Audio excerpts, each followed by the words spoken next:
এই জন্য ডিজে যারা বিয়েতে বাজায়, যদি আমি কোনো গ্রামের মন্ডল হতাম, আমি পাওয়ারফুল থাকতাম, তো এইগুলো লোককে পুষ মাসের শীতের টাইমে ডেকে কাঁচা কমচি কেটে পাছা এমন করে লাল করতাম আর বিয়ে করা জন্মের মতন ভুলিয়ে দিতাম। বিয়ে বাড়িতে ভিডিও ক্যামেরা ও ডিজে করা যাবে কি না? হারাম, দুটোই হারাম।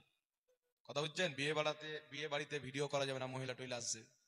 আর ডিজে ফিজে তো একেবারে হারাম। যেই বাড়িতে বিয়েতে ডিজে ফিজে হবে, মহিলাদের ভিডিও করবে, ওই বাড়িতে দাওয়াতি খেতে যাবেন না। কথা বুঝতে পারছেন? ওর বাড়ি রান্না করতে যাবেন না। আপনার কল থেকে পানি নিয়ে গেলে পানিও নিয়ে যেতে দিবেন না। ওর বিয়ে বাড়িতে গাড়ি এসে আপনার জমিতে রাখে তো রাখতেও দিবেন না।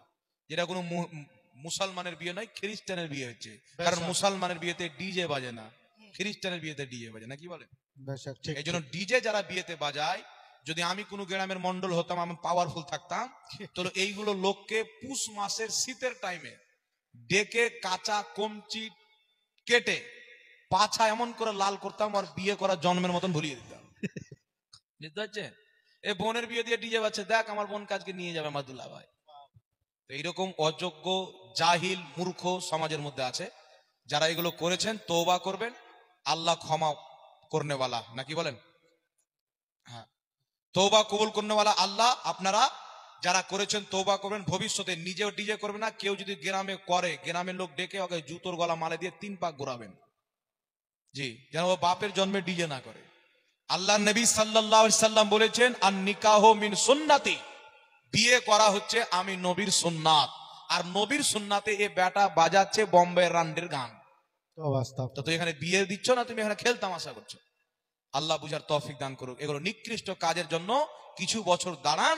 এ মূর্তি পূজা করনেওয়ালা খ্রিস্টান ইহুদি চাপ পারলে আপনাকে পিটাবে, আপনি কিছু করতে পারবেন না। রাস্তায় যাবেন, দাঁড়ি টুপি দেখে কপিয়ে মেরে দিবে। এগুলো আমাদের নিজের ইনকামের ফল। নিজের বিয়েতে আমরা ডান্স করব, বেটিকে নাচাবো, বৌমাকে নাচাবো, ডিজে করব, নবীর সুন্নাতের মাজাক উড়াবো, আর আল্লাহ আমাদের পক্ষে ফেরেশতা পাঠাবে? নবীর সুন্নাতে চলেন, যেমন বদরের যুদ্ধে আল্লাহ ফেরেশতা পাঠিয়ে মুসলমানদের সাহায্য করেছিলেন, আমাদেরও করবে। ঠিক। এই জন্য যেই বাড়িতে বিয়েতে ডিজে বাজবে, আপনি মুসলমানের বাচ্চা ওই বাড়ির দাওয়াত খেতে যাবেন না, রান্না করতে যাবেন না, সমাজের কোনো লোককে নিয়ে যাবেন না। ওকে পারলেন তো সমাজ থেকে বাদ করে দিবেন। ওর বাপ মা মরে গেলে খাটের গোসলও দিতে যাবেন।